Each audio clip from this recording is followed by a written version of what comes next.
अच्छा। और जो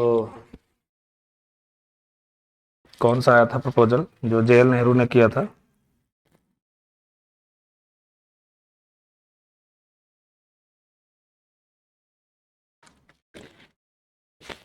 क्या क्या पढ़ाया था भाई वन लाइनर में? इनका मीन तो पता होगा ना, इंटीग्रिटी का क्या मतलब था, है ना? अलग अलग बताया था। सेकुलर का मीन बताया था। सेकुलर इज लाइक कि जितने रिलीजन है सबको इक्वल मानना, किसी को स्पेशली स्पेशलाइज्ड वे में नहीं देखना है। एंड ये सोशलिस्ट इज लाइक इक्वलिटी की बात कर रहे हैं एक सोसाइटी के वे में, कि कंप्लीट जो आपका इंडिया है तो उसके टर्म में। ठीक है। और यूके से क्या क्या लिया गया था वो तो सब देखा था लिस्ट। यूके से सिंगल सिटीजनशिप। ठीक है, मेन मेन पॉइंट देखेंगे। Parliamentary government. उसके बाद यूएसए से आपका preamble, fundamental right, judicial review and supreme court. Very good. USSR fundamental duties. और यूएसएसआर का फुल फॉर्म क्या था? United Soviet. अच्छा। और हमने पढ़ा था यूनाइटेड सोवियत सोशलिस्ट रिपब्लिक। ठीक है। और ये कब बना था? 1922। यहां से क्या क्या लिया गया यूएसएसआर से? Fundamental duties. क्लियर। उसके बाद आपका क्या था? ऑस्ट्रेलिया। ऑस्ट्रेलिया से क्या लिया गया? Concurrent list. 3 टाइप्स की लिस्ट होती है, वो हम आगे बात करेंगे। ठीक, एक यूनियन, एक स्टेट की, और एक कॉन्करेंट जो मिक्स दोनों का। ठीक। उसके बाद जर्मनी से, ऑस्ट्रेलिया से कॉन्करेंट लिस्ट लिया गया है और ज्वाइंट सेटिंग ऑफ पार्लियामेंट। हमने बताया था कभी ऐसी सिचुएशंस आती है जिसमें लोकसभा और राज्यसभा ज्वाइंटली बैठते हैं एक साथ। जैसे कि अगर मोस्टली बात करें मनी बिल, तो अगर इन सब पे कभी सहमति नहीं बनती है तो ज्वाइंट बैठाया जाता है। तो ज्वाइंट बैठने का जो प्रोविजन है वो कहाँ से आया है? ऑस्ट्रेलिया से। ठीक है। उसके बाद क्या था? जर्मनी। जर्मनी से क्या क्या हुआ है? Suspension of fundamental in the emergencies. ठीक, fundamental rights in the emergencies. इसमें बताया भी था कौन कौन आर्टिकल को छोड़ के मोस्टली सस्पेंड हो जाते हैं। क्या है आर्टिकल 19 एंड 21? आर्टिकल 21 क्या है? Freedom of life. And article 19 क्या है? Freedom of speech and expression. ठीक है। याद करते जाइएगा, हम वही वही टर्म अभी रिपीट कर रहे हैं जो ज्यादा मोस्ट इंपॉर्टेंट पर। बाकी तो लिखा ही है, बाकी देख लेना। आयरलैंड से आपका क्या लिया गया है? DP SP. फुल फॉर्म क्या है?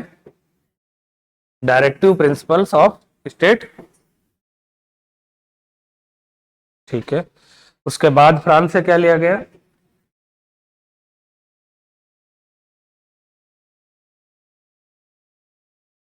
कुछ वर्ड थे, लाइक लिबर्टी है, इक्वलिटी एंड फ्रेटर्निटी, जो आपके वर्ड कहाँ पे हैं? प्रियम्बल में पाए जाते हैं वो वर्ड।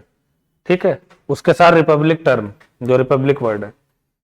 अच्छा ठीक है, ये हो गया। कहाँ से क्या लिया? कनाडा से distribution of powers between state and centre. ठीक है, ये हो गया। उसके साथ साथ क्या टाइम लगा है कॉन्स्टिट्यूशन इनेक्ट होने में?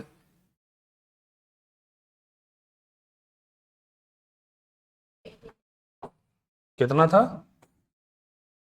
हाँ, 2 years 11 months एंड 18 days। ठीक है। अडॉप्ट कब हुआ?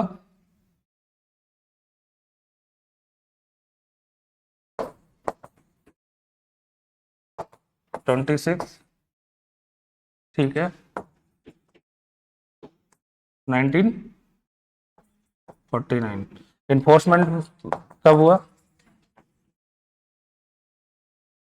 26 जनवरी 1950। जस्ट बिकॉज, रीजन क्या था कि ये इतना गैप टाइम पीरियड क्यों आया?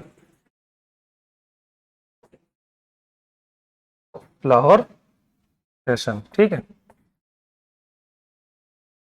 तो इस सेशन में क्या हुआ था, स्वराज की है ना, कौन सा टर्म था, स्वराज घोषित किया गया था, स्टेटस मिला था किस चीज का, स्वराज का।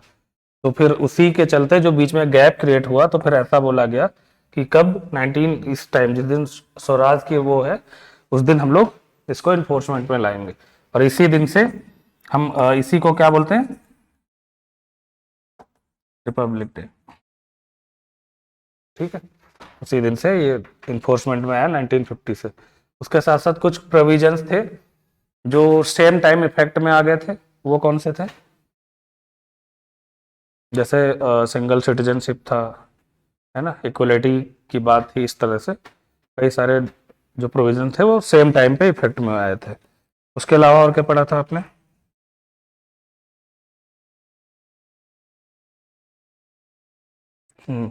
कैबिनेट मिशन पढ़ा था, कैबिनेट मिशन पढ़ा था ना, कब आया था वो,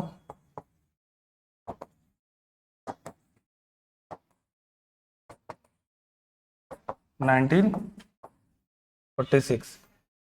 इसका एम क्या था, मेनली समझिए,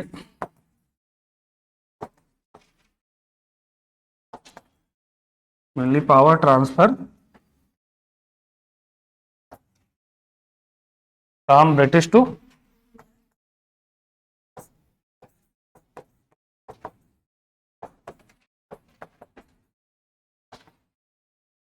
है ना, from British to Indian leadership, है ना, ये इसका एम था। इसके टीयर कितने थे,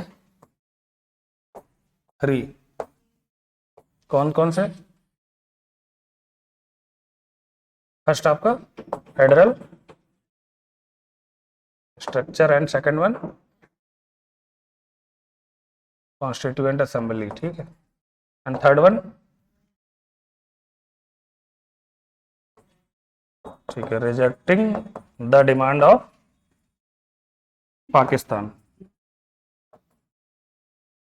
ठीक है, पाकिस्तान का जो प्रपोजल रखा गया था उसकी डिमांड को रिजेक्ट करना, ये कैबिनेट मिशन में हुआ था। और इसी कैबिनेट मिशन के वो जो चेयरमैन थे, कौन थे, चेयरमैन,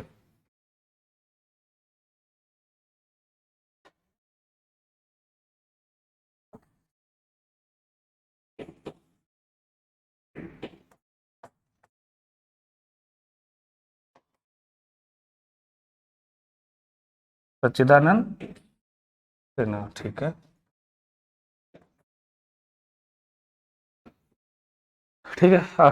ये हो गया, और कुछ पढ़ा था उस टाइम जो प्रेसिडेंट थे, elected president and also vice president, कौन था,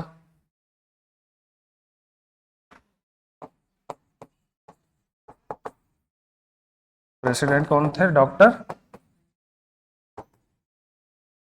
राजेंद्र प्रसाद, और वाइस प्रेसिडेंट, ठीक है,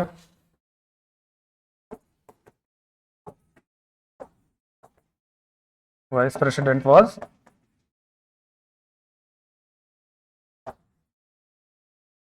ठीक है, एंड एडवाइजर कौन थे, ठीक है, ये कौन से उसकी बात कर रहे थे, एडवाइजर ऑफ सीए, कॉन्स्टिट्यूएंट, ठीक, कौन थे, बीएन, यहाँ तक क्लियर। और क्या पढ़ा था, कितने हैं आर्टिकल इनेक्टमेंट में, उस टाइम कितने थे, वो सॉरी मेंबर कितने थे इसके, 389 मेंबर थे, ठीक है, उसमें से 292 वेयर फ्रॉम, ये किसका रिप्रेजेंटेटिव कर रहे थे, ठीक है, ब्रिटिश, ब्रिटिश के रिप्रेजेंटेटिव थे। एंड सेकंड वन 93 कौन से थे, ठीक है, प्रिंसली स्टेट, ठीक है, एंड रिमेनिंग 4 कमिश्नर, ठीक है, इसमें कौन कौन सा था प्लेस, दिल्ली, अजमेर, मेरवाड़ा इसी का पार्ट है तो, and sorry Coorg and British Balochistan. ये अलग था ना, तो कंप्लीट नाम बोलेंगे, या तो ओनली बलूचिस्तान। ठीक है, ये 4 थे, तो टोटल अगर देखोगे 389 मेंबर हो गए। उसके बाद इनेक्टमेंट में जो इसमें उस टाइम पे कितने थे आपके आर्टिकल्स कॉन्स्टिट्यूशन में, इंडियन कॉन्स्टिट्यूशन में? 395 आर्टिकल्स टोटल। और शेड्यूल कितने? 8 है ना। और पार्ट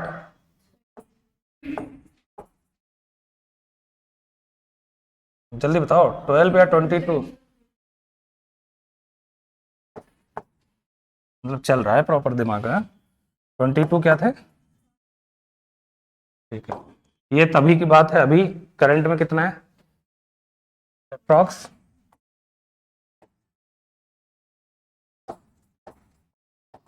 आपके आर्टिकल्स हो गए एंड सिमिलरली शेड्यूल और 25 आपके क्या हैं पार्ट्स। अभी कितने पार्ट्स की हम बात कर चुके थे? हम लोग लास्ट आर्टिकल कहाँ तक आ गए थे? Article 32, right. तो फर्स्ट पार्ट में कितना था? आर्टिकल 1 to 4, सेकंड पार्ट में 5 to 11, थर्ड पार्ट में 12 to 35। तो अभी हम पार्ट थर्ड का पढ़ रहे हैं, कौन सा? आर्टिकल 33 पढ़ना है आज तो, है ना। उससे पहले आर्टिकल 32 जो मोस्ट इंपॉर्टेंट है, क्या है ये? रेमेडीज, है ना। Remedies of Indian constitution. इसमें हमने बताया था कि रेमेडीज होती हैं तो जो आपका सुप्रीम कोर्ट है, एससी फॉर सुप्रीम कोर्ट, ठीक है, ये कुछ रेट्स इशू करता है एंड ऑल्सो हाई कोर्ट भी। तो सुप्रीम कोर्ट कौन से आर्टिकल से रेट इशू करता है? 32, एंड ये हाई कोर्ट 226। रेट्स कितनी टाइप की होती है? How many types of rates? Rates 5। कौन कौन सी? सॉरी, हैवियस कॉर्पस, ओके ठीक है। और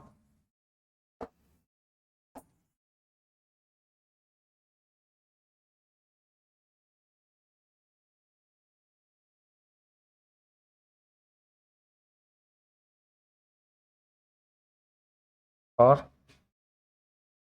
3 हो गई, और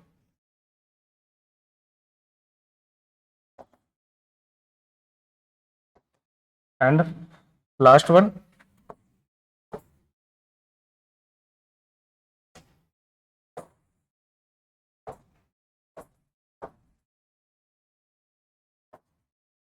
ठीक है। हैवियस कॉर्पस में क्या देखा था आपने? कुछ कुछ पॉइंट लिखे थे ना आपने आगे कि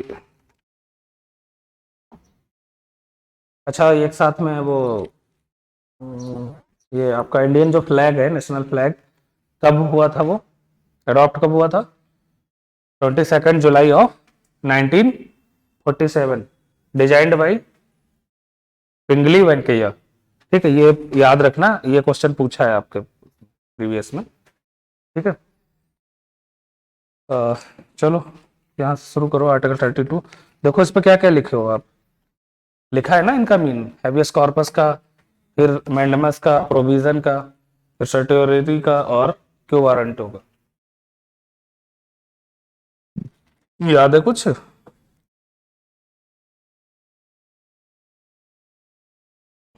वी कमांड किसका था?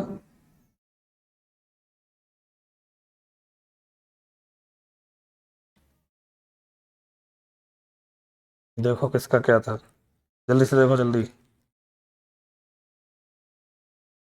मैंडमस का। और इसका हैवियस कॉर्पस का क्या है? देख के बता लो क्या है हैवियस कॉर्पस। हाँ, देखो देखो, लिखे लिखे नहीं थे? अरे भाई साहब, तो बताना था ना कि नहीं लिखा आपने। ये तो भाई बड़ी समस्या है। चलो फिर से लिखो, कोई बात नहीं, लिख लो अभी। आपका आपने लिखा हुआ है? मतलब मैंने उस दिन से कॉपी देखना बंद कर दिया तो आपने लिखना छोड़ दिया। आज चलो आप बताते हैं, आप लिखो गलत।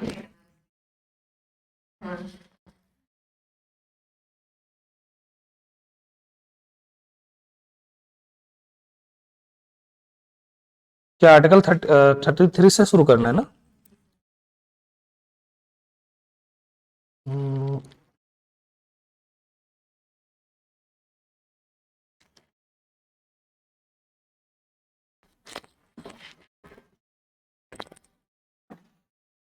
अच्छा, आप लोग आर्टिकल देखे थे कौन सा क्या है अब तक का?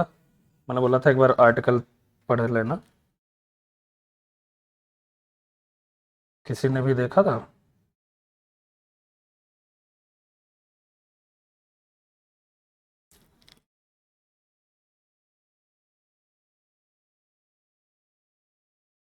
तो आर्टिकल 33 आपका क्या है?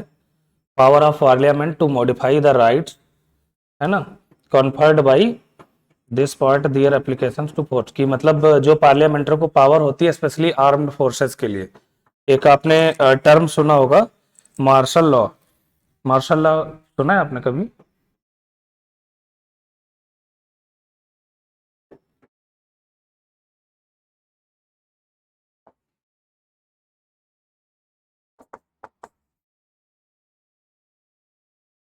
मार्शल लॉ क्या होता है? मार्शल लॉ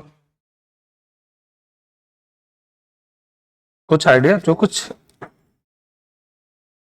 हो माइंड में थोड़ा बताइए। मैं हट जा रहा हूँ मैडम।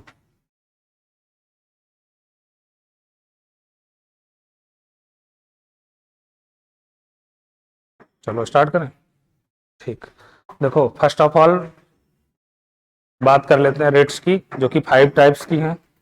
अरे भाई साहब, ये ब्रेड रेट कौन देगा? ये कब आया? मैं सच में नहीं देखा कब आया ये सब। ब्रेड कहाँ खाऊंगा क्लास में भाई, अजीब लोग हैं मतलब।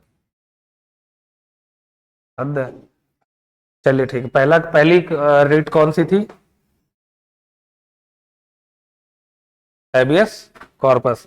उसका मीन क्या था? You may have, you may have the body, ठीक है। सेकंड वन क्या था आपका? मैंडमस। मैंडमस का मीन वी कमांड, हम आपको कमांड देते हैं इस तरह से। ये कमांड कौन देगा? या फिर हाई कोर्ट या सुप्रीम कोर्ट। उसके बाद थर्ड वन आपका था सर्टिफिकेट। उसको, उसका क्या मीन था? To be certified. And fourth one था आपका प्रोविजन। उसमें क्या था? Like forbid to act of stopping something, ठीक है। इस पे ऐसा लिखा होगा आपने अगर बॉक्स बना के। And last one quo warranto. उसका mean what is your authority, मतलब हम आपको बता रहे हैं कि ये आपकी अथॉरिटी। अगर कोई लोअर कोर्ट या कोई भी ऐसा कुछ करता है इलीगल वे में या कुछ भी जो लीगलाइज गलत है, तो सुप्रीम कोर्ट या फिर ये उसको फटकार लगाएगा कि ये आपकी अथॉरिटी है और आपको करना ही होगा, अगर वो कहे कि हम नहीं कर रहे हैं कुछ भी। जिसमें एक एग्जांपल लिया था हम लोगों ने, आई थिंक शायद ये जेल वाला, कि एक टाइम होता है डिटेंशन, उस पीरियड होता है, उसके उससे ज्यादा आप उसको नहीं कर सकते डिटेक्ट। और एक होता है पर्सनल कस्टडी, उसमें भी नहीं रख सकते, है ना। यहाँ तक बात हो गई थी रेमेडीज की। और रेमेडीज में मेनली ये क्या है? हमने कल बोला था ना, मेडिसिन। किस डॉक्टर कौन? ये और ये, ठीक है। यहाँ तक बात हो गई। अब है आर्टिकल आपका नेक्स्ट वन, 33। कौन सा पार्ट है ये? कौन से पार्ट की बात हो रही? 3 तो, हाँ ठीक है, याद रखना, या तो लिखते जाया करो कि कौन सा पार्ट। अब इस तरह से लिख लो आप, पार्ट 4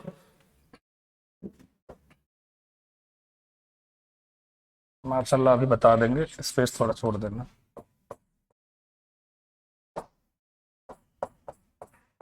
रोमन अंक आता है आप सबको? ठीक है, पार्ट 4। और पार्ट 4 में क्या रहेगा आपका? डीपी। ठीक है, तो डीपीएसपी का आप लिख लो या फुल फॉर्म करके लिख लेना। आर्टिकल कब से कब तक?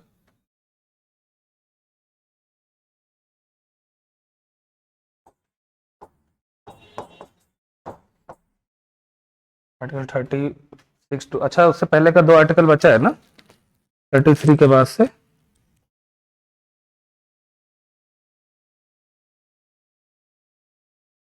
ठीक है, फिलहाल वो समझ लो, वो लिखने की जरूरत नहीं है, पूछता भी नहीं है। देखो, फर्स्टली आप समझिए कि जो आर्टिकल 33 है वो क्या बोलता है कि जो है जो पावर्स पार्लियामेंट के पास ऐसी पावर्स हैं कि लाइक जैसे आर्म फोर्सेस है ना, तो इन सबको एक फंडामेंटल राइट देता है कि अगर कोई ऐसा है लाइक जैसे मार्शल लॉ लग जाए, तो मार्शल लॉ क्या है कि मार्शल लॉ इज लाइक कि जब गवर्नमेंट या पब्लिक किसी चीज को कंट्रोल ना कर पाए, तो उस टाइम जो सैनिक होते हैं, जो ये हमारी आर्मीज हैं, वो अपने पास सारा ले लेती हैं पूरा, उसको स्टेट को और सेंट्रल को, फिर उसको अपने अकॉर्डिंग रेगुलेट करती हैं कुछ टाइम पीरियड के लिए, है ना। तो ये है आपका मार्शल लॉ, मतलब कुछ टाइम पीरियड के लिए जो कुछ वर्क है सब कंट्रोल किसके हाथ में चला जाए?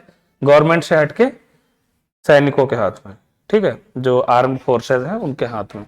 तो वो है मार्शल लॉ, सिर्फ इतना समझना है। आर्टिकल 33 में आपका यही बोला गया है कि जो पावर है, पार्लियामेंट के पास एक ऐसी पावर है कि उसके पास राइट है कि पावर को कहाँ वो ट्रांसफर कर सकता है, जो ये फोर्सेज हैं उनके पास।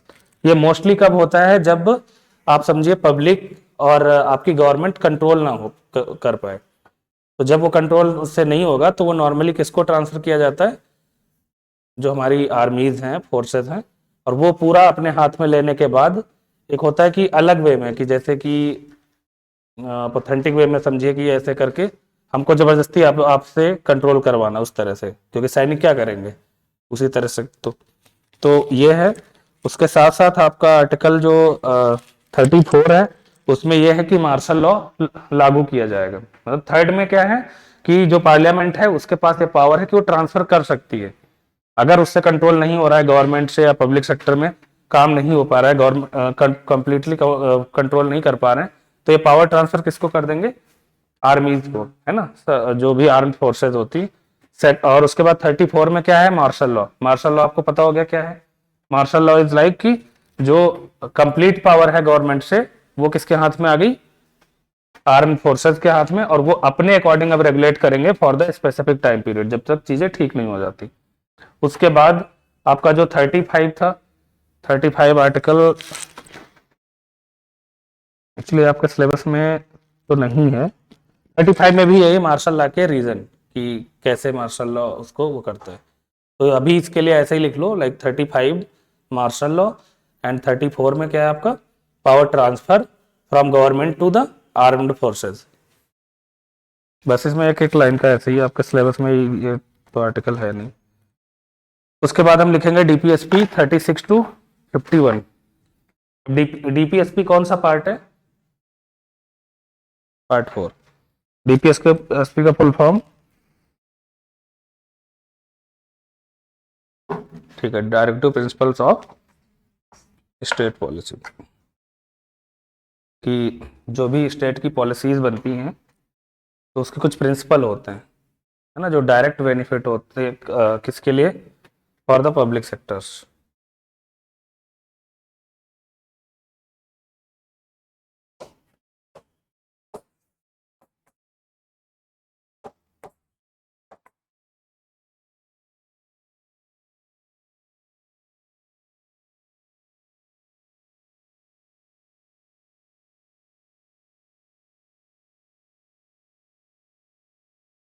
लिख लो इसमें जरा कुछ।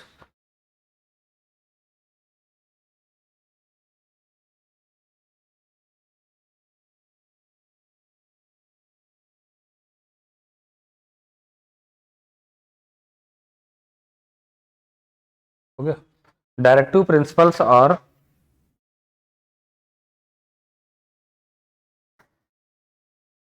डायरेक्टिव प्रिंसिपल्स और broad guiding principles.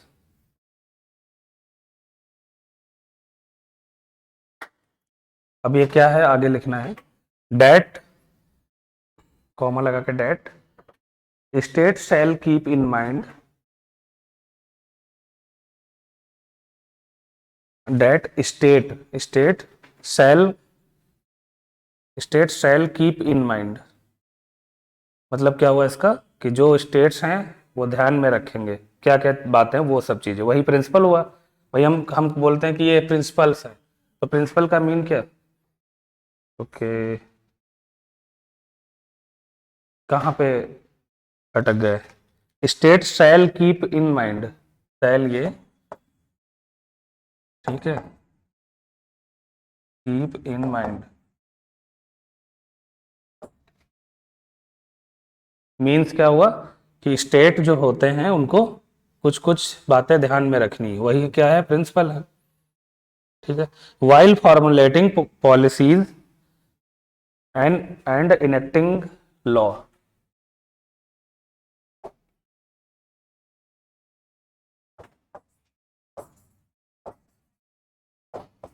while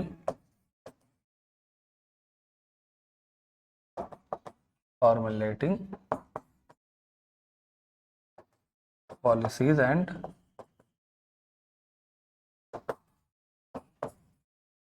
enacting law। अब इस लाइन का मतलब समझ आ रहा है, स्टेट्स को कुछ बातें ध्यान में रखनी कब, जब भी फॉर्मुलेट किया जाए किसका, पॉलिसीज का, या फिर इनेक्ट में लाया जाए क्या चीज, लॉ, है ना, किसके टूवर्ड्स, स्टेट के टू, क्लियर, ठीक है।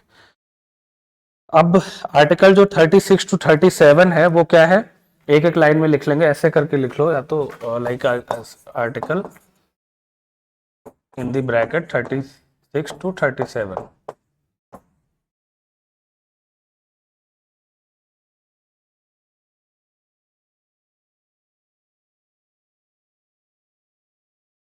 हो गया, ओके। इसमें लिखे definition and application of the principles,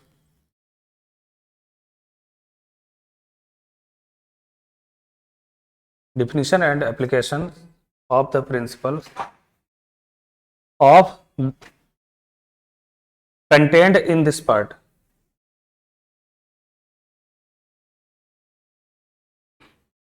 मतलब आर्टिकल जो 36 टू 37 है, इसमें क्या बोला गया है, जो प्रिंसिपल्स हैं उनकी डिफिनीशन के अबाउट बताया गया, ठीक है।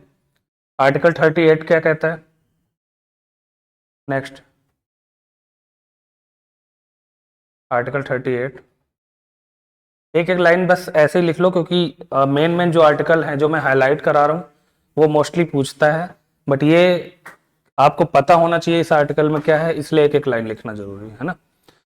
हाईलाइट करा रहा हूँ कौन कौन सा आर्टिकल, जैसे आर्टिकल 19 हुआ, आर्टिकल 21 हुआ, आर्टिकल आपका 32 हुआ, ठीक है।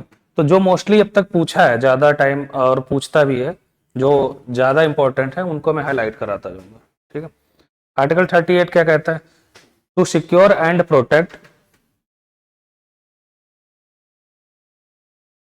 To secure and protect a social order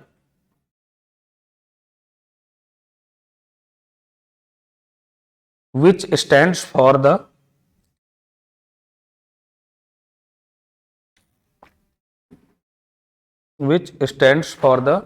welfare of, किसका वेलफेयर, क्या हो सकता है, welfare of nation, society, peoples, तो लिख लीजिए वेलफेयर ऑफ द पीपल।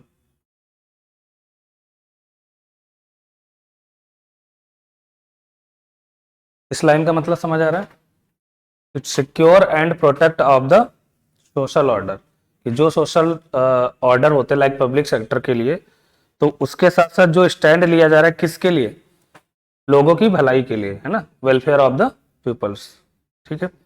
39 में ऐसे ही लिख लो 39 डैश करके, बहुत सिंगल सिंगल एक एक लाइन में, जिससे आपको याद रहे कि कभी सडन पूछ दे तो आपको पता होना चाहिए कि इस आर्टिकल में क्या था, है ना। तो certain principle of policies to be followed by the state, इसमें ऐसे लिख लो certain policies followed by the states, बस। अब पॉलिसीज में जो ये हैं सर्टेन पॉलिसीज की बात करें, इसमें क्या क्या हो सकता है, लाइक आपका वेलफेयर है ना, इक्वलिटी है, और ये जो गवर्नमेंट की पॉलिसीज सब्सिडीज होता है ये होता है, ठीक है, इक्वली डिस्ट्रीब्यूटेड सब्सिडीज। और जो आपका जैसे कि आपको पता हो, अगर एग्रीकल्चर सेक्टर में काफ़ी रहता है, सब्सिडीज प्रोवाइड कराई जाती हैं लाइक फर्टिलाइजर्स वगैरह इन सब पे, तो वो सब चीज़ें। उसके बाद नेक्स्ट वन कौन सा है, आर्टिकल 40। तो 40 है सीधे to organise village panchayat and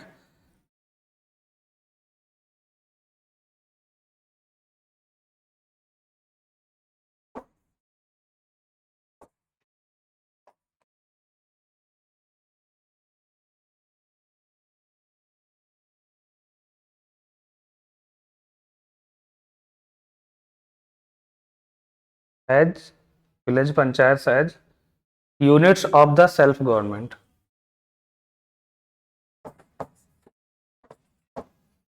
units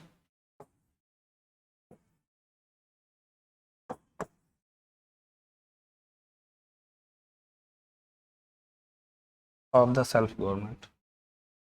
इस पॉइंट को आर्टिकल 40 को अंडरलाइन कर लेना। अगर पूछता है लाइक विलेज और पंचायत की जो यूनिट्स हैं सेल्फ गवर्नमेंट के टर्म में, तो कौन सा आता है, तो ये बात याद रखना, article 40।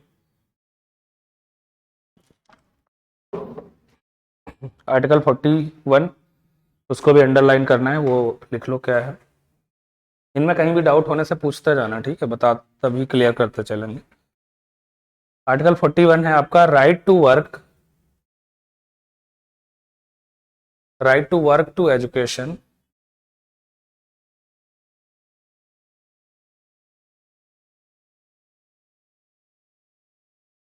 And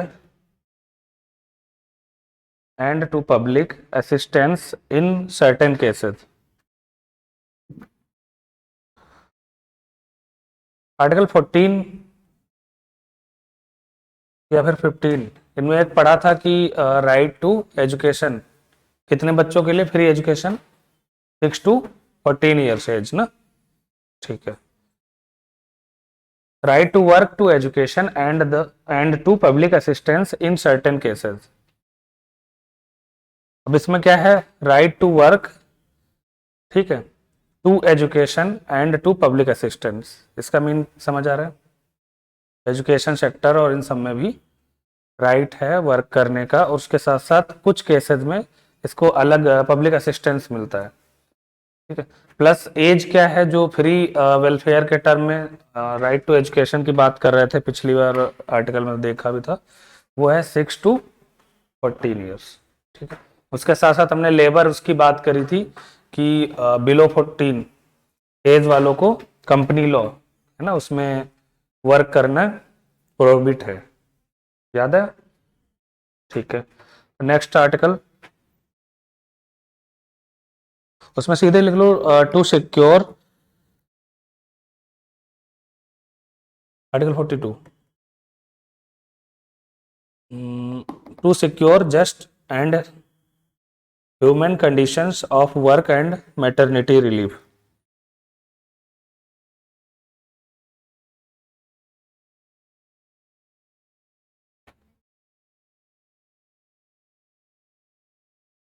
conditions of work and maternity relief, conditions of work and maternity reliefs.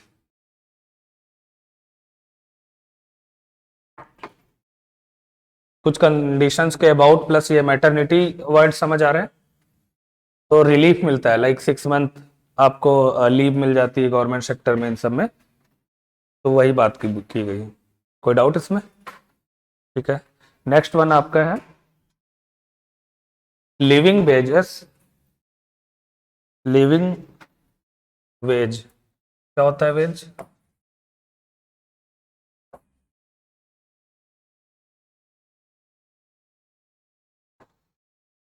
Living wage etcetera for workers to promote cottage industries.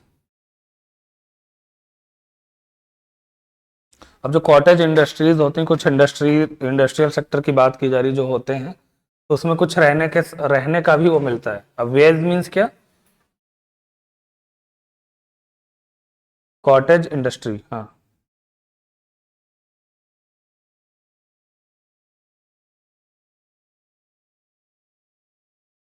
हो गया। लिविंग वेज से मीन समझ आ रहा है कि लाइक आपका जो भी काम कर रहे हैं तो उसके एक्सचेंज में जो मिलता है, तो एक्सचेंज में एक तो सैलरी मिलता है, plus living veg is like कि मान लीजिए कोई इंडस्ट्री वाले थे तो उनको राइट है साथ में वहां रहने का भी, ठीक है, living veg.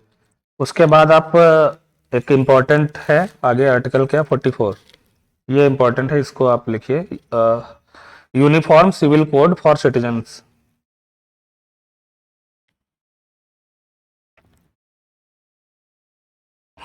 Uniform civil code for citizens.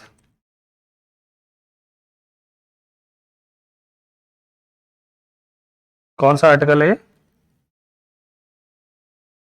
हम्म। इसके नीचे आप लिख लीजिए डैश में इसका थोड़ा मीन। इसको क्या यूसीसी भी बोलते हैं ना, uniform civil code.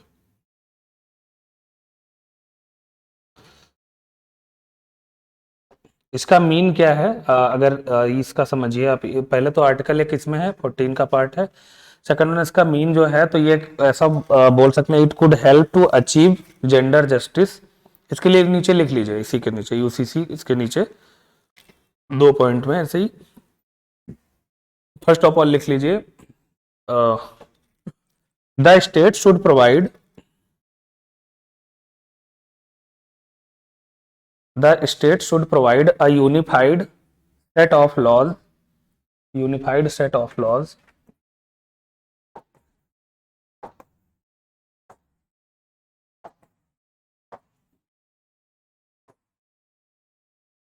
Unified set of laws for all citizens within India,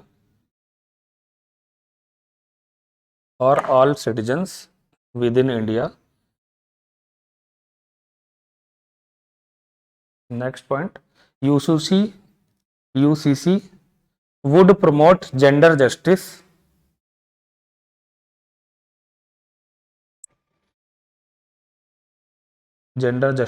national integration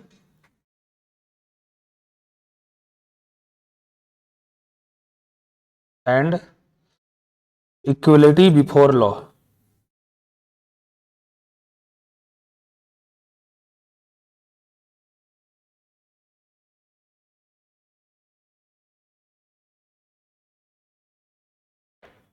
ठीक है, इसी के ये बेनिफिट्स भी हो गए। बेनिफिट्स क्या है कि ये हेल्प करता है क्या अचीव करने में, आपका जेंडर जस्टिस, है ना, gender justice, gender equality.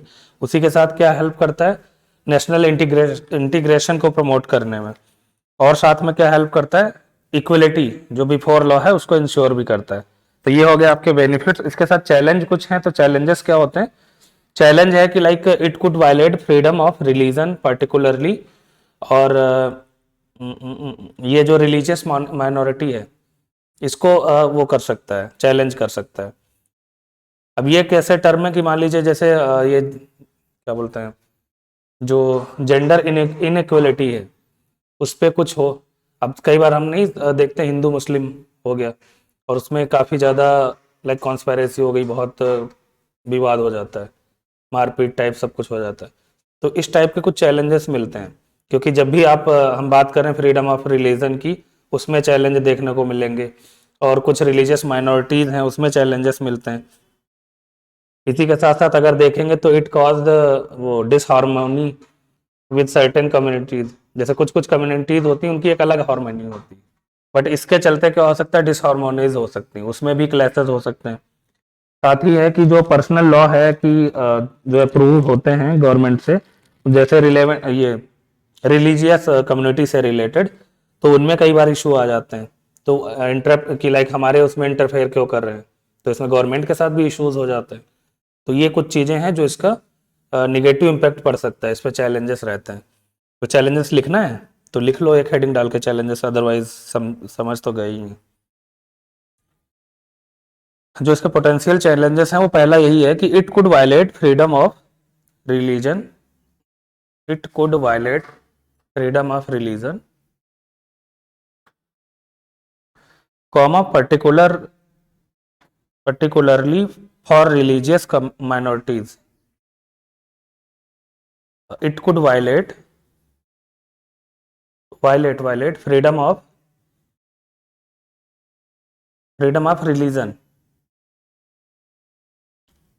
Meaning पता है ना, ठीक है, comma particularly for religious minorities। अभी जो लाइन्स बताई बस उसे ही लिखना है, बस वही। सेकंड वन है आपका it could cause disharmony, it could cause disharmony within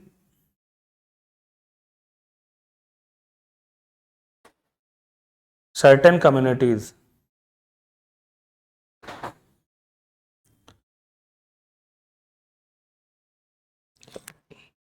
And third one, it could interfere with personal law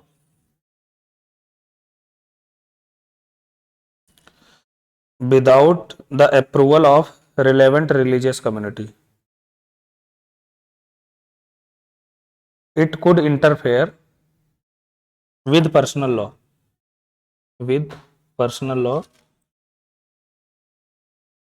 without the approval of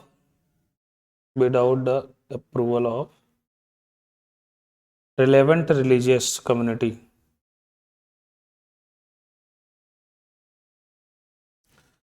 relevant religious community।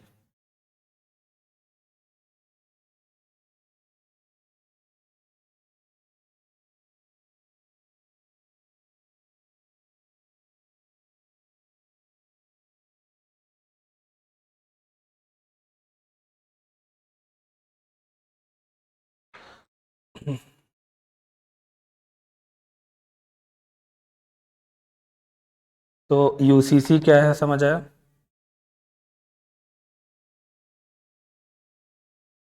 मतलब एक यूसीसी एक ऐसा प्रपोजल है इन इंडिया में कि जैसे कि होता है ना कि इम्प्लीमेंट पर्सनल लॉ सिटीजन्स, तो इनका इम्प्लीमेंटेशन का एक वे है, एक प्रपोजल है, ठीक है, जो मोस्टली इंडिया में ही है। प्लस इसके साथ साथ क्या और देखते हैं हम हर एक सिटीजन्स को इक्वली ट्रीट करेंगे, इक्वली समझेंगे। और साथ साथ क्या हो सकता है, रिलीजन है ना, कुछ मैटर लाइक मैरिज के मैटर्स होते हैं, डाइवोर्स का मैटर है, और जैसा भी देखा ऊपर मैटरनिटी का है, एडॉप्शन का है, तो इन सबको इसी में देखते हैं। और यूसीसी मोस्टली कहाँ डिफाइन किया जाएगा, आगे एक लाइन लिख लीजिए स्टार बना के, UCC is defined in our constitution under article 44। वैसे तो आर्टिकल 44 पे तो लिखा ही है, कोई दिक्कत नहीं, बट ये याद रखना यूसीसी कहाँ डिफाइन किया जाता है, आर्टिकल 44। और साथ में क्या टर्म याद रखना है, क्या क्या देखता है ये, इक्वली सिटीजन्स मतलब बराबर, इक्वलिटी, उसके साथ साथ रिलीजन, उसके साथ साथ आपका मैरिज, डाइवोर्स और एडॉप्शन, ठीक है, इनहेरिटेंस, एडॉप्शन। तो ये कुछ पॉइंट्स हैं जो इसके अंडर आते हैं।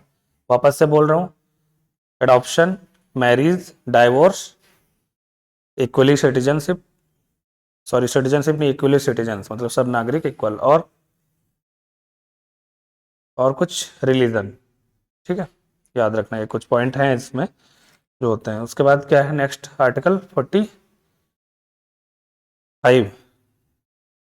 इसमें प्रोविजन आपका क्या है कि चाइल्डहुड केयर्स जो जैसे कि ये एक right of freedom of life का भी पार्ट हो जाता है आर्टिकल 45। तो इसमें आपको क्या मिलेगा, लिख लो, provision of early childhood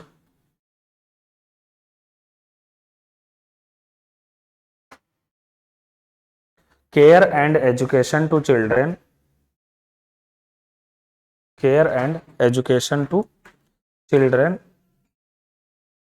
below the age of 6 years, below the age of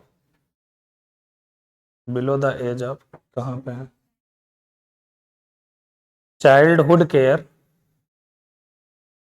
and education, हाँ childhood care and education to children below the age of 6 year, to childrens below the age of 6 year. अब अगर याद हो तो पिछले बार article में हमने क्या देखा था, राइट टू एजुकेशन में 6 to 14 ईयर्स, है ना।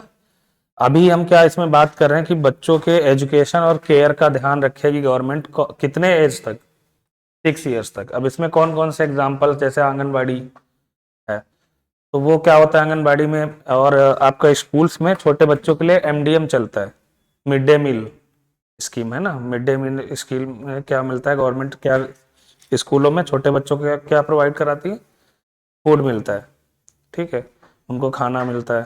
साथ ही साथ आंगनबाड़ी सेंटर्स पे भी यही होता है, उनको ध्यान रखा जाता है। प्लस ये गवर्नमेंट फ्री टीकाकरण की सुविधाएं स्कीम प्रोवाइड करा रही है ना। तो वो सारा हमारा कौन से आर्टिकल में आ गया, आर्टिकल 45, ठीक है। नेक्स्ट है आर्टिकल 46। तो इसमें क्या है, मेनली एजुकेशनल और इकोनॉमिक इंटरेस्ट जो खासकर वीकर सेक्शन है, तो उनको प्रमोट करने की बात की गई है ना, कि लाइक जो स्पेशली शेड्यूल कास्ट हैं, शेड्यूल ट्राइब्स है, उनके लिए। तो ये भी लिख लो आर्टिकल 46, टू प्रमोट द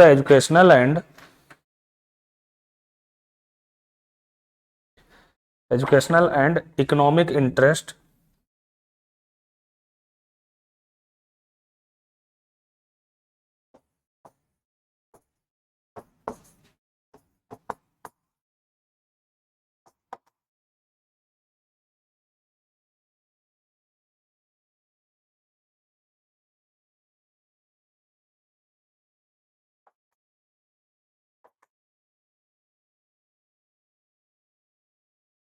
लिखा, ऑफ द वीकर सेक्शंस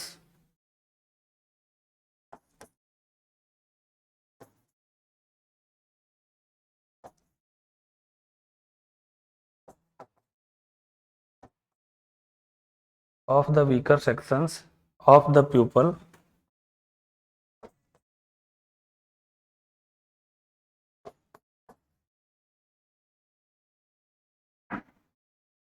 हो गया, especially the scheduled caste and scheduled tribes।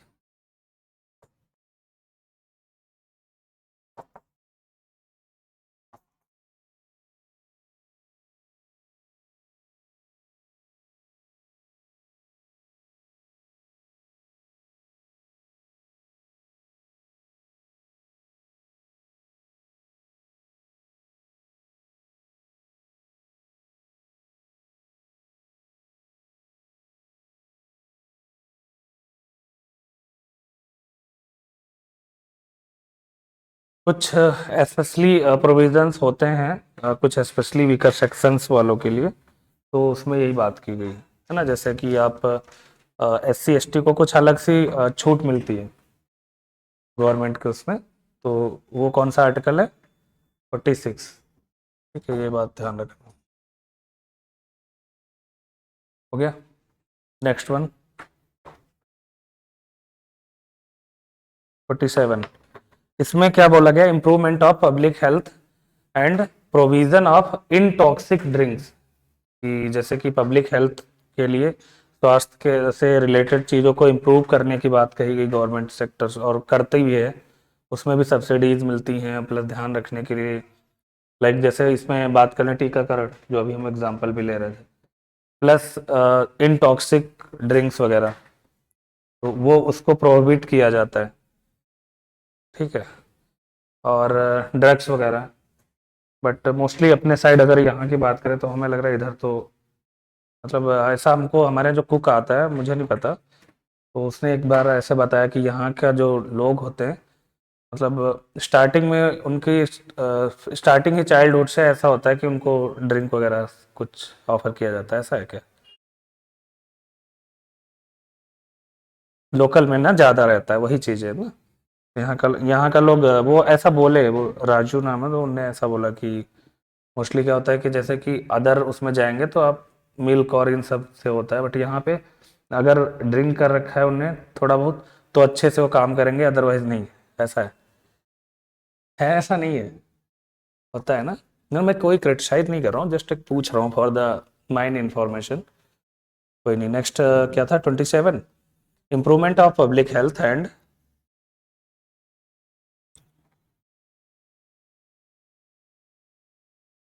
improvement of public health and provision of intoxic drinks and drugs.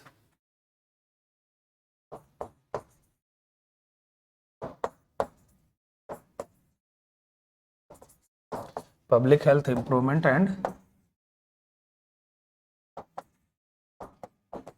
provision of intoxic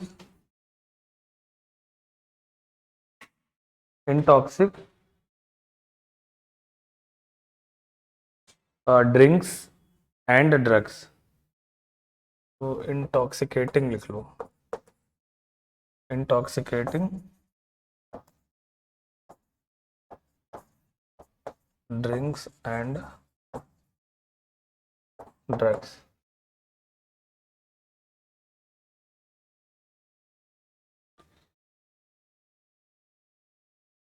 हो गया। आर्टिकल 48 में क्या बोला गया? जो एग्रीकल्चर सेक्टर है लाइक एनिमल हस्बेंड्री और जो भी है मॉडर्न लाइन, उनको सिक्योर करना। ठीक है, तो उसमें सीधे लिख लीजिए ऐसे ही, organisation of agriculture and animal husbandry on modern lines. ठीक है, इनके बारे में बताया गया है कुछ चीजें। एग्रीकल्चर एंड एनिमल हस्बेंड्री, बस हो गया।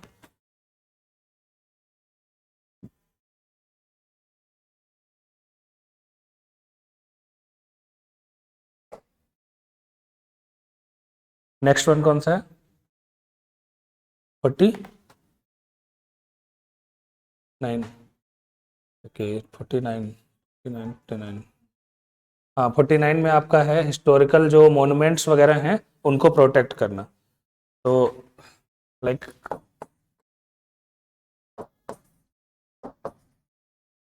Protect all historical monuments, protect all historical monuments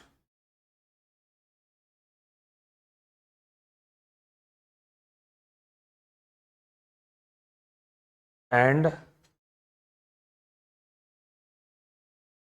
interest and national importance.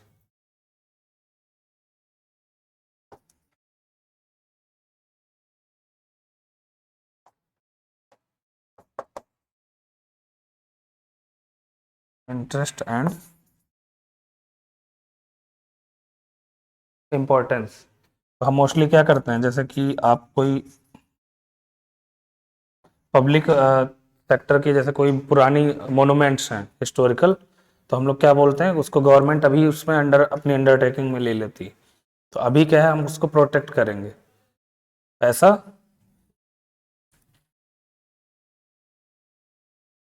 Provision है कि हम लोगों को वो उसका पब्लिक जो भी है एसेट्स का उसको नुकसान नहीं पहुंचाना है, तो उस टाइप से। 50 आपका है separation of judiciary and executive.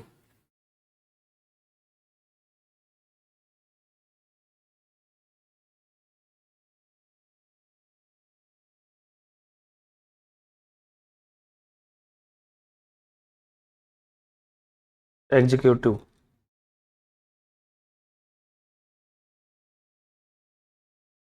Separation of judiciary and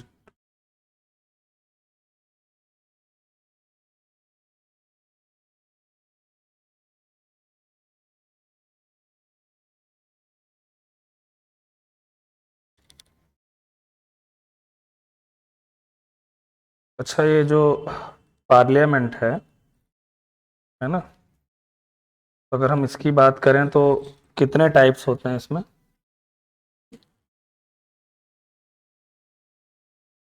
हम्म, कौन कौन से?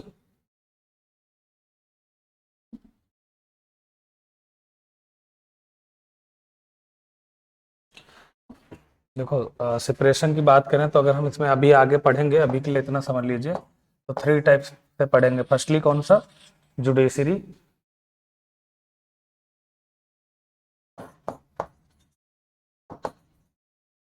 जुडिशरी, सेकंड,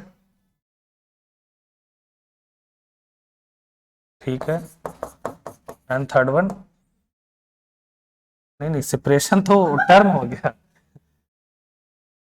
अच्छा, इसके बारे में भी आइडिया नहीं है, चलो ये नेक्स्ट उसमें देखेंगे। मतलब 3 टाइप्स के होते हैं, कौन कौन सा, जुडिशरी, एग्जीक्यूटिव एंड पार्लियामेंट।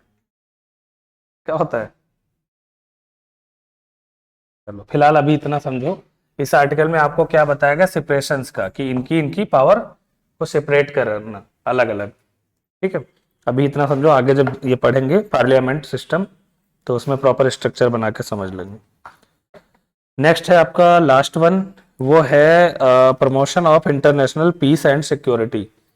मतलब इसमें पीस और सिक्योरिटी की बात की गई, आर्टिकल 51।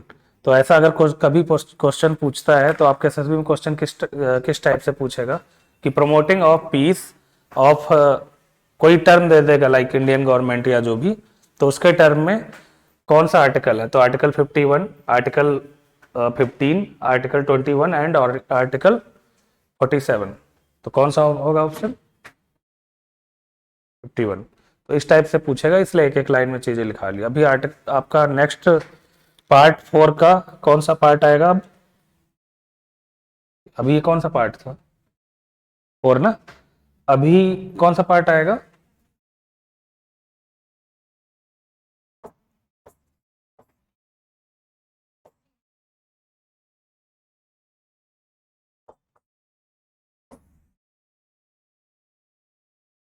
पार्ट 4A है, उसमें कौन सा है, आर्टिकल 51A। तो ये बाद में क्लॉज ऐड किया गया था, तो इस आर्टिकल में आपको मोस्टली क्या मिलेगा। अब तक आपका क्या क्या हो गया बताइए, स्टार्टिंग से चलते हैं। Citizens, union territories, second one citizenship, third one fundamental right, fourth one DPSP, और अभी लास्ट वन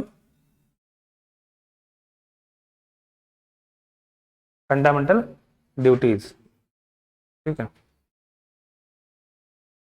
तो इसमें फंडामेंटल ड्यूटीज जो है ये कब ऐड करी गई, देखो अगर आप नॉर्मली देखो तो अभी तक पार्ट 4 था, बट पार्ट 4A क्यों बोल रहा हूँ, क्योंकि बाद में ऐड किया गया। ये कौन से अमेंडमेंट एक्ट से किया गया, 42nd अमेंडमेंट एक्ट 1947 में। इसकी रिकमेंडेशन थी, उस टाइम पे कमेटी थी, स्वर्ण सिंह कमेटी। कौन सी कमेटी,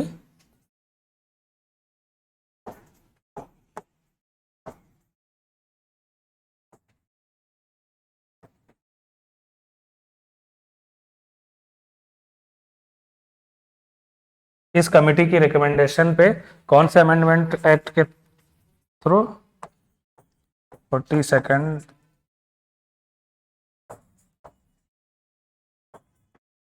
कब, 19, बहुत कंफ्यूजन है, बहुत कंफ्यूजन है, 46 और इसमें तो बहुत कंफ्यूजन है, ऐसा ना, ठीक है। इस कमेटी के रिकमेंडेशन पे हुआ था, और इंस्पायर किससे था, जो आपका यूएसएसआर का कॉन्स्टिट्यूशन है उससे इंस्पायर्ड था, ठीक है। और अगर इसमें बात करें तो मोस्टली क्या बताया गया, कि duty of every citizens of India, कि जो पूरे इंडियन के जो लोग हैं, हर एक सिटीजन की क्या ड्यूटी है। और ये आपको पता है जो फंडामेंटल ड्यूटीज है, और दूसरा कौन सा, फंडामेंटल राइट्स। तो राइट्स जो है वो इनफोर्सिएबल है या नहीं है, फंडामेंटल राइट इनफोर्सिएबल है नहीं है, थोड़ा सा लगाइए कॉमन सेंस, समझ आ जाएगा। नहीं है, ये मत कहना कॉमन सेंस नहीं है।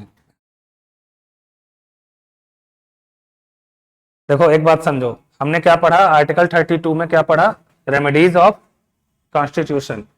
रेमेडीज इज लाइक, हमने उसमें साफ साफ पढ़ा है 5 टाइप्स की रेट्स होती हैं, और उसमें साफ साफ पढ़ रहे हैं अगर वायलेशन होता है किसी भी पीपल का, या कोई भी सेक्टर्स में भी, like even though government sector में भी, तो हम कहाँ जा सकते हैं? सुप्रीम कोर्ट के पास आर्टिकल 32 के तहत एंड हाई कोर्ट के पास आर्टिकल 226 के अकॉर्डिंग। क्लियर? इट मीन अगर हम हाई कोर्ट जा रहे हैं तो इससे क्या साबित हो रहा है कि कहीं ना कहीं चीजें फोर्सेबल हैं, आपको माननी पड़ेगी। बट जो ड्यूटीज है ये क्या है? आपका नॉन इन्फोर्सेबल है। ये आपके खुद की समझ के अकॉर्डिंग ऐसा बोला गया है इसमें कि आपकी ड्यूटीज हैं, हर किसी को मानना है, बट वो लीगली आप जैसे आप नहीं मान रहे हो कोई इसमें से फंडामेंटल ड्यूटीज, तो हम उस पर जाके केस नहीं कर सकते कि ये मान नहीं रहा है, इसको मनवाना है, तो फोर्सेबल नहीं है। बट फंडामेंटल राइट्स जो है वो फोर्सेबल है। अगर फोर्सेबल नहीं होता तो हम रिट्स की बात नहीं करते और ना ही हम वहां पे सुप्रीम कोर्ट या हाई कोर्ट में जाके बात करेंगे। क्लियर? दोनों डिफरेंस समझ आ रहा है? फंडामेंटल ड्यूटीज आपका non enforceable and fundamental rights enforceable. Clear? अब इसमें लिख लो, अगर ऐसे ही लिख लिया क्या? ठीक है, तो ये लिख लिया इस कमिटी के थ्रू था, और जो ये कौन सा एक्ट था? हाँ, 42nd अमेंडमेंट एक्ट 1976। क्लियर? आगे एक पॉइंट लिख लीजिए, it shall be the duty of every citizen, मतलब एवरी सिटीजन की ड्यूटी होगी, ऐसा बोला गया है। लिख लो, कोई दिक्कत नहीं। It shall be the duty of every citizen of India. It shall be duty of every citizen of India, मतलब वही बात जो कि ये सभी इंडियन सिटीजन्स की ड्यूटी होगी कि ये जो ड्यूटीज हैं इनको माने। अब कितने टाइप्स की ड्यूटीज हैं? कुछ कुछ टाइप की आपकी। तो इसमें फर्स्टली आपका जो है ये है जो कॉन्स्टिट्यूशन के respect ideal institution national flag, इस सब के अबाउट हमें रिस्पेक्ट करनी है। किसके किसके लिए? नेशनल एंथम, ठीक है, नेशनल फ्लैग, उसके साथ जो आपके इंस्टीट्यूशंस हैं आइडियल्स, उनके अबाउट जो कॉन्स्टिट्यूशन के उसमें सबको रेस्पेक्ट करना है। तो लिखना है तो लिख लो टू अबाइड बाय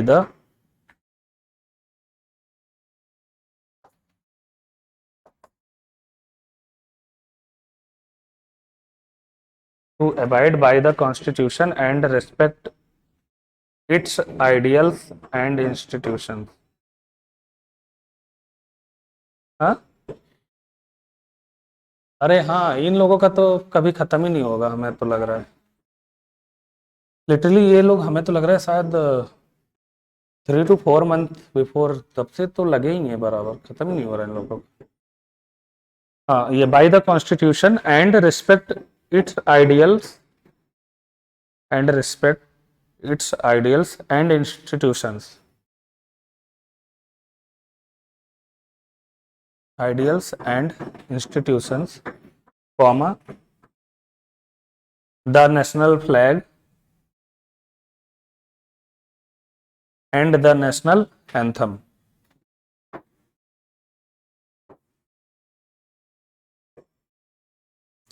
कुछ कुछ चीजें हैं जैसे कि क्या है हमारा नेशनल फ्लैग कमेटी, याद रखना कौन सी कमेटी थी? स्वर्ण सिंह कमेटी, ठीक है, इनकी रिकमेंडेशन पे हुआ था। इंस्पायर्ड कहां से था? Inspired by USSR constitution. ये भी लाइन साइड में कहीं लिख लीजिएगा, यूएसएसआर कॉन्स्टिट्यूशन, ठीक है, बाय रिकमेंडेशन ऑफ स्वर्ण सिंह कमिटीज।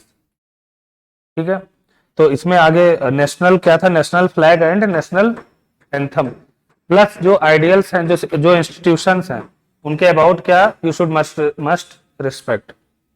ठीक है, ये हर एक सिटीजन की क्या है? फर्स्ट ड्यूटी है। Is it clear? Okay, next one है कि to cherish and follow the noble ideals. क्या हो गया? अच्छा, आप पीछे छूट गए क्या? ओके, कहाँ पे हैं आप? इंस्पायर्ड बाय यूएसएसआर, ठीक है, हाँ। नेक्स्ट पॉइंट लिख लीजिए। नेक्स्ट पॉइंट है आपका टू चेरिश, ऐसे लिख लीजिए, ए बी करके लिख लीजिए, पहला वाला ए, सेकंड वाला ये B. To cherish and follow. ये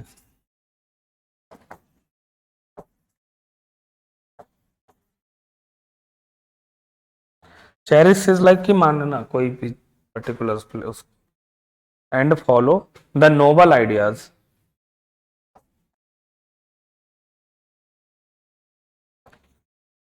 the noble ideals, sorry ideas, noble ideals which inspired our national struggle of freedom, national struggle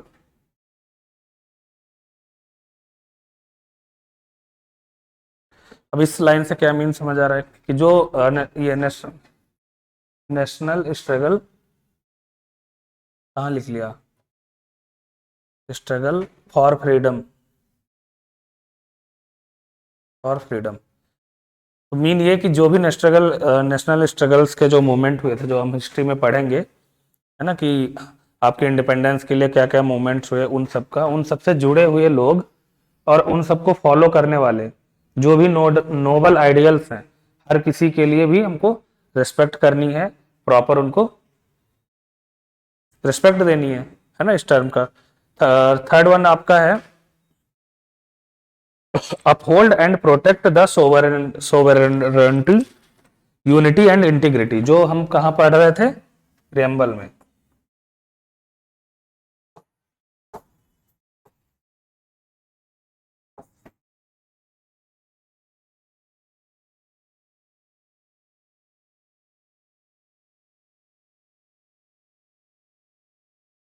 sovereignty, integrity and क्या था, यूनिटी, तीन टर्म।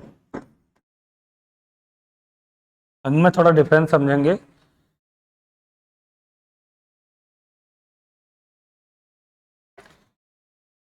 सोवरेनिटी क्या होता है, एनी आइडिया? सोवरेन होना, सोवरेन सुना है आपने, लाइक संप्रभु। सोवरेन इज लाइक कि अगर हम लाइक अरुणाचल में हैं स्पेसिफिक, तो हम अपने डिसीजन खुद से लेने के लिए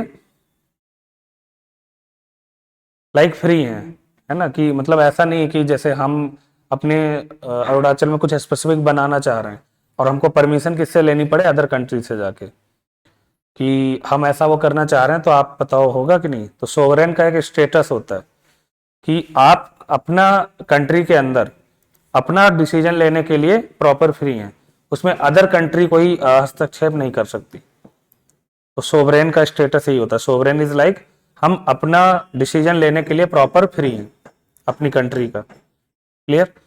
यूनिटी की बात क्या होती है, यूनिटी क्या है, अगर हम 10 लोग बैठे हैं तो सब हम, यूनिटी मतलब समझ रहे हैं, ठीक है। इंटीग्रिटी क्या है, इंटीग्रिटी टर्म इज लाइक कि प्रॉपर रिस्पेक्ट के टर्म में, कि अगर हम सब हैं तो सबको बराबर सम्मान देंगे, सबको प्रॉपर रिस्पेक्ट करेंगे, ठीक है। तो ये 3 पॉइंट हैं, इसको क्या बोला गया, protect sovereignty, unity and integrity of India, ठीक है। सोवरेनिटी पॉइंट याद रखना, अंडरलाइन कर लो, क्योंकि ये पूछता है। सोवरेन इज लाइक कि हम अपना डिसीजन लेने के लिए कंप्लीटली फ्री हैं,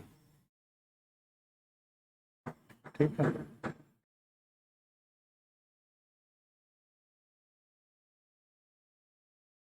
इसमें जी छूट गया, यहाँ पे जी भी है, सोवरेन हो गया। नेक्स्ट आपका, अच्छा ये जो पॉइंट अभी तक लिखते जा रहे हो, समझ समझ आ रहा है क्या क्या है मीन, ठीक है। नेक्स्ट में आपका है कि जो कंट्रीज हैं और जो आपकी नेशनल सर्विस है, लाइक उसमें क्या बोलेंगे, जैसे आर्म फोर्सेस का होता है ना, डिफेंडिंग कंट्रीज, तो उसके टर्म में लिख लीजिए, to defend the country and render national service,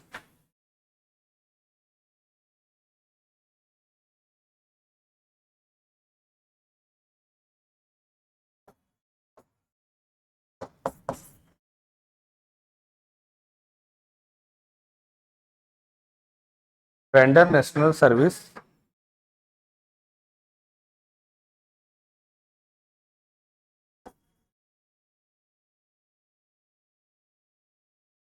when called upon to do so.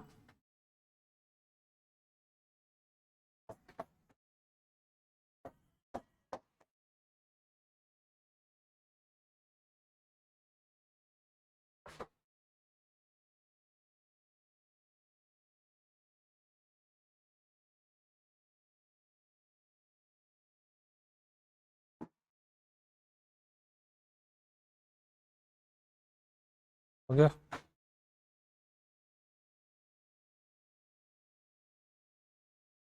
एक लास्ट वन लिख लो, मतलब हैं तो वैसे बहुत सारे, बट इंपॉर्टेंट वाला एक और लिख लो लास्ट, बस हो गया। वो लिख लो, to promote harmony and spirit of common brotherhood. To promote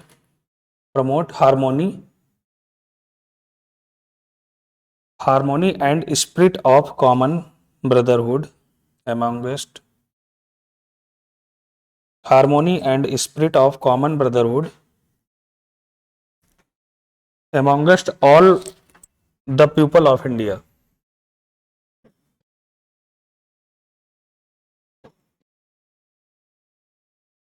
इसमें हम क्या क्या बात कर सकते हैं, लाइक आपका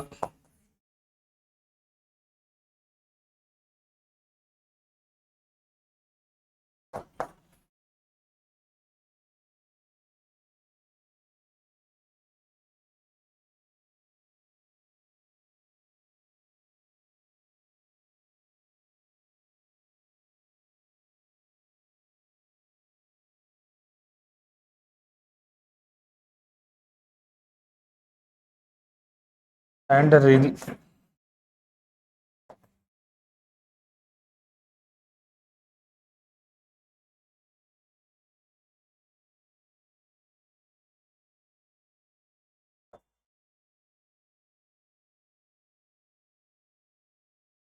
रिलीजनल and sectional diversities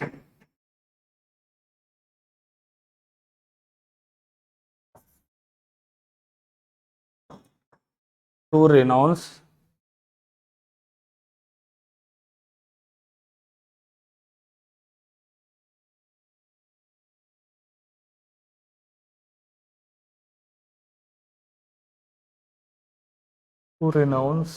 practices regional religional sectional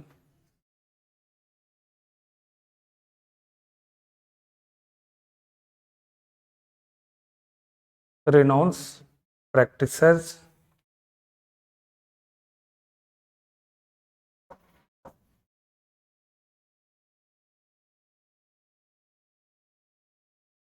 sectional, आगे diversities to renounce practices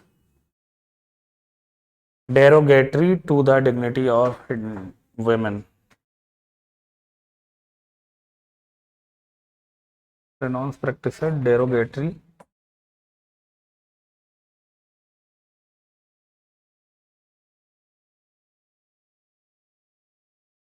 हो गया to the dignity of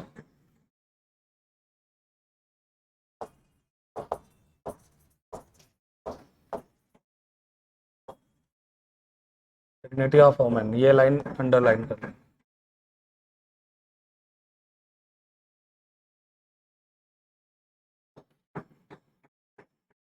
आप तो एकदम जो जज होता है ना, डिसीजन देने के बाद पेन ऐसे ही करता है, बस वहीं तोड़ देता है जब भी कोई वैसा डिसीजन लेता है, लाइक कॉग्निजेबल ऑफेंसेस के, कि जैसे किसी को फांसी देना या उस टाइप का, तो आपको पता है पेन तोड़ दिया जाता है, ये बात पता है? हो गया? थोड़ा सा डिग्निटी टर्म समझते हैं, डिग्निटी क्या है? ये भी एक रिस्पेक्ट के टर्म में है कि लाइक वुमेन्स के अबाउट ये डिग्निटी होनी चाहिए, उस टर्म में देखा गया, ठीक है? तो डिग्निटी कई बार हम नहीं कहते हैं डिग्निटी मेंटेन करके रखना है, लाइक कुछ ऐसा नहीं करना है जिसमें चार लोग हमको बोलें, है ना? तो हम प्रॉपर डिग्निटी मेंटेन करके रखेंगे, तो उस टर्म में है। उसी के साथ आपका ये ट्रांसेंडिंग जो रिलीजन्स हैं उसकी बात की गई है, लिंग्विस्टिक और रीजनल सेक्शनल डाइवर्सिटीज। आपको पता है India is a big diversifying nature, है ना, जो इंडिया है यहाँ पे सबसे ज़्यादा आपको डाइवर्सिटीज मिलती हैं। जैसे कि अभी आप अरुणाचल में हैं तो यहाँ का अलग डाइवर्सिफाइंग नेचर होगा, सेम आप एमपी चले जाएंगे तो अलग होगा, राजस्थान जाएंगे तो अलग मिलेगा, है ना। तो बहुत सारा डाइवर्सिटीज यहाँ पे आपको देखने को मिलता है। तो उसके टर्म में मेनली फोकस हमको क्या रखना है, डिग्निटी ऑफ वेमेन, ठीक है, इस टर्म में। और क्वेश्चन अगर पूछेगा भी तो ऐसे ही पूछेगा, harmony of dignity of women, इस टर्म में। तो कौन सा आर्टिकल है, तो इसमें आर्टिकल 51A का कौन सा होगा, ई। आपने शायद नंबरिंग नहीं करी क्या, ए बी सी करके, तो ए का ई आएगा, 51A का ई, ठीक है। 2 पॉइंट हैं वो आगे का सुन लो। अ, जैसे कि नेक्स्ट है तो उसमें क्या है, हेरिटेज एंड कंपोजिट कल्चर, उसके अबाउट है। उसके बाद आपका उससे ज़्यादा नेक्स्ट आया तो वो है नेचुरल इन्वायरमेंट, लाइक फॉरेस्ट हुआ, लेक्स हुआ, रिवर हुआ, और जो लिविंग क्रिएचर हैं, वाइल्ड लाइफ वगैरह, तो उनके अबाउट है, उनके प्रोटेक्शन के लिए है। थर्ड वन, उसके नेक्स्ट वन क्या है, जो ह्यूमनिज्म है ना, spirit of inquiry of reforms, उनके अबाउट बात की गई। लास्ट है आपका safeguard public property and abjure violence, ये लिख लो आई नंबर, सेफ लिख लो, क्या है ध्यान रखना, safeguard of public property and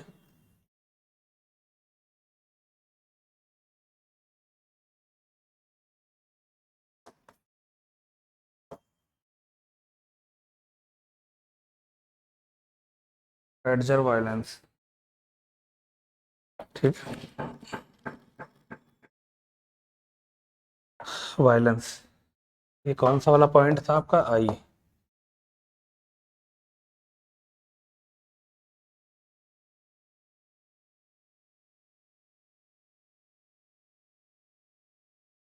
अच्छा, एक और आर्टिकल है आपका, sorry, amendment act 86, amendment act of 2002। तो ये क्या हुआ है, जो एक के पॉइंट है उस टाइम पे इंसर्ट किया गया है, हम कुछ बीच में पॉइंट स्किप कर दिए हैं, पता है आपको, मेन मेन हम बोल के जो मेन मेन रखने वाले हैं। ये तो हमारा कौन सा था, आई। उसका देख के पॉइंट है वो कब, कौन सा अमेंडमेंट एक्ट से लाया गया,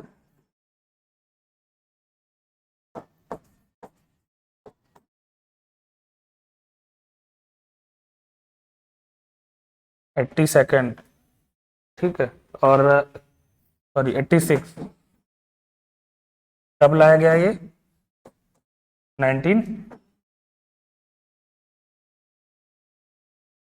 हाँ हो बेटा, आप लोग अभी तो बताया टू,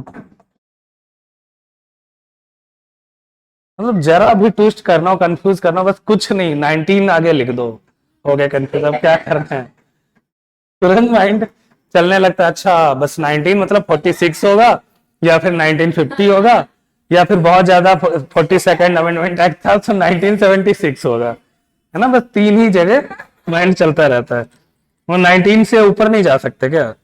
तो इसमें जो एक के पॉइंट ऐड किया गया था इसके अबाउट नेक्स्ट में, तो वो के पॉइंट क्या था, वो के पॉइंट ये है, each parent of guardian to provide opportunities for education to his child और ward between the age of 6 to 14। अब इस टर्म को इंपॉर्टेंट लिखेंगे।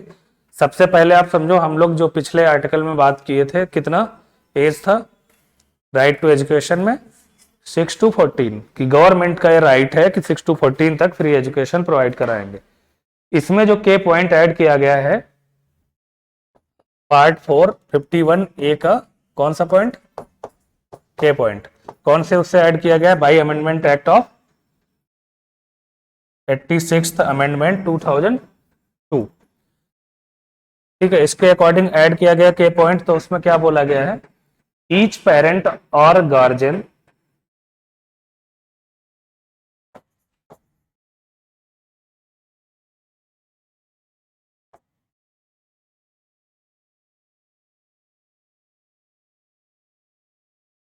each parent or guardian to provide opportunities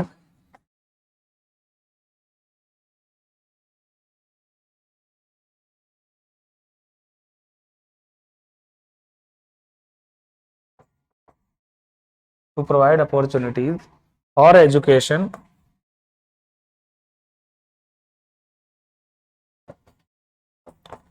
to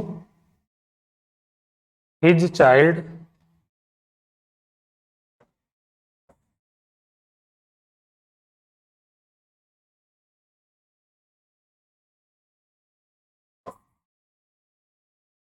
between the age of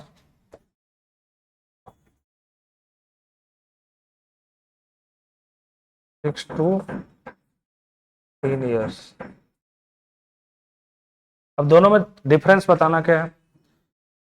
जो आपने पहले पढ़ा right to education, उसमें था कि गवर्नमेंट आपको मतलब राइट देती है, फिर एजुकेशन प्रोवाइड कराएगी कब से, 6 to 14 ईयर्स, है ना, वहां तक।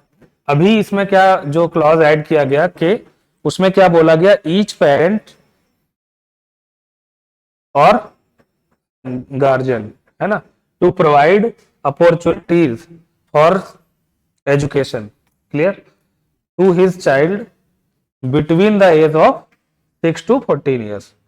मतलब हर एक माँ बाप का, कॉमन लैंग्वेज में आप समझिए, सिंपल सा, तो ये राइट है कि वो अपने बच्चे को 6 to 14 ईयर्स तक कंपल्सन है कि उनको एजुकेशन प्रोवाइड कराएं, क्लियर। तो ये कौन सा अमेंडमेंट एक्ट था, 86 अमेंडमेंट एक्ट 2002। तो अब ये 19 जैसे भी लिखूं तो क्लियर रखना, 86 कब आया था, 2002 में। और ये क्लॉज कौन सा है, 51A का के। 51A में क्या है, 51 में क्या है पहले तो आप बताइए, बस कंफ्यूज हो गए। डीपीएसपी, डीपीएसपी है नहीं, डीपीएसपी है 51 में नहीं है अरे भाई साहब, 51 में फंडामेंटल ड्यूटीज पढ़ रहे हैं या डीपीएसपी पढ़ रहे हैं, बताइए मैम। मैंने बोला डीपीएसपी है, आप कह रहे हो है।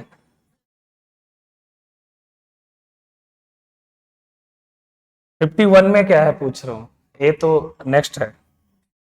51 में क्या है भाई, क्या कर रहे हो आप लोग। आर्टिकल 36 to 51 क्या था,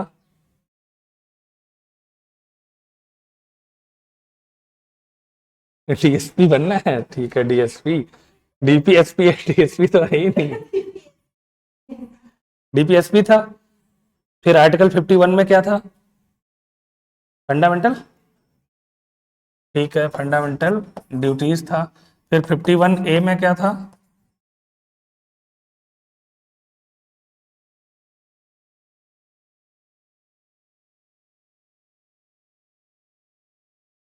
पार्ट 4 लिखा था ना पहले, देखो हेडिंग चेक करो, पार्ट 4 में क्या लिखा था, इतना कैसे कंफ्यूज हो रहे हैं।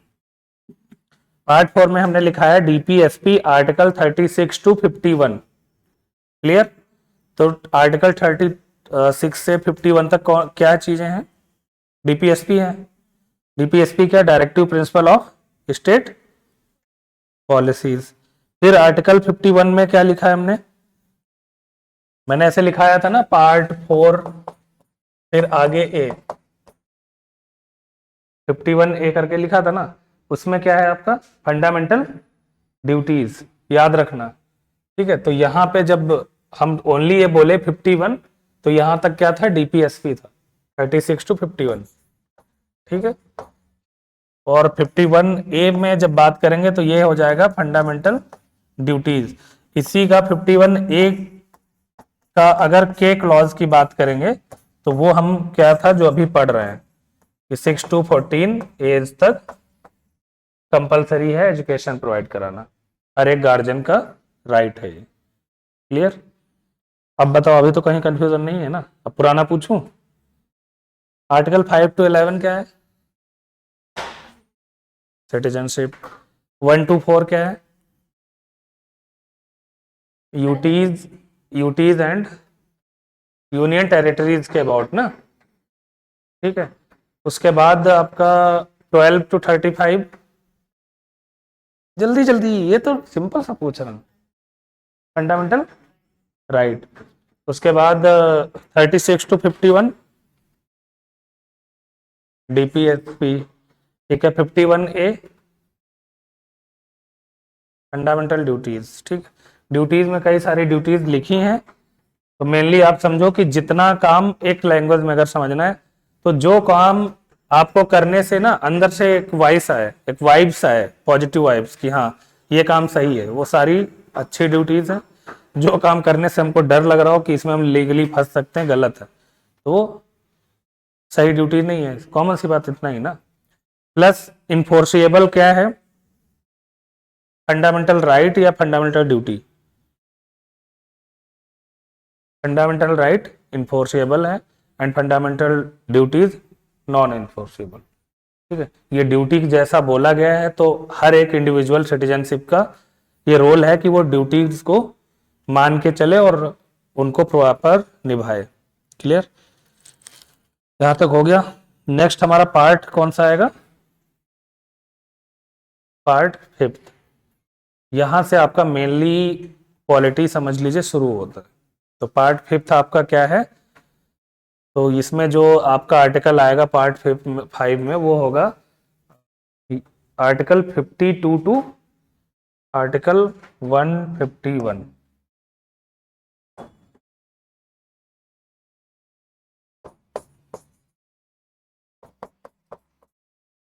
पार्ट 5 में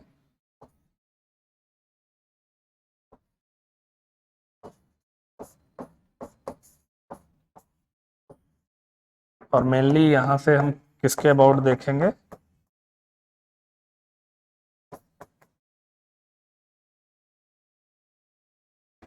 द प्रेसिडेंट के। तो कल से आपका मतलब नेक्स्ट क्लास से प्रॉपर रोल चलेगा, प्रॉपर चार्ट बना के हमको अलग अलग सेशन बनाने पड़ेंगे। कौन कौन से होते हैं, लाइक आपका लोकसभा है, सदन जो है, राज्यसभा है, और इसका कौन सा पार्ट होता है पार्लियामेंट का? 3 पार्ट्स होते हैं। First one Lok Sabha, second one Rajya Sabha and third one president. ठीक, तो कल से हमारा मेनली शुरू होगा कि लोकसभा क्या है, राज्यसभा क्या है, साथ ही साथ प्रेसिडेंट क्या है, प्रेसिडेंट का इलेक्शन कैसे होता है, तो वो सारा सेटअप कल से हम समझेंगे। प्रॉपर सिस्टम मतलब इन प्रैक्टिकली आप समझिए कल से समझने का है। अब तक जो था वो एक तरह से पूरा लर्न करने का था, उसमें भी कंफ्यूज नहीं होना है। फिर से बोल रहा हूँ, आर्टिकल 1 to 4 ड्यूटीज के बारे में बात किया जाता है। ठीक है, संघ और उसके जो स्टेट हैं उसके अबाउट। उसके बाद आपका आर्टिकल 5 to 11 सिटीजनशिप है। साथ ही साथ नेक्स्ट अगर बात, और हाँ सिटीजनशिप में कुछ मैंने पॉइंट्स लिखाए थे कैसे सिटीजनशिप मिलती है, और लूजिंग ऑफ सिटीजनशिप के पॉइंट लिखाए थे। तो मिलने के टर्म में सिटीजनशिप क्या है? बाई बर्थ, जो सबसे बड़ा। ठीक है, और लूज करने के लिए बाई रेजिग्नेशन। ठीक है, बाई टर्मिनेशन। तो ये कुछ कुछ पॉइंट हैं जो लिखे हुए हैं आपने, तो ये एक बार ही पढ़ लेना यहाँ तक। कल कल से मेनली हम इंटर कर जाएंगे यहाँ से एक तरह से कोर जो है पॉलिटी का पार्ट वहां पे, क्योंकि प्रेसिडेंट से लगा के आपका पीएम, कैबिनेट मिनिस्टर्स, ये सब बात अब हम शुरू करेंगे कल से यहाँ से। तो एक बार पुराना वाला जो है पॉइंट्स एक बार देख जरूर लेना, रिवाइज कर लेना।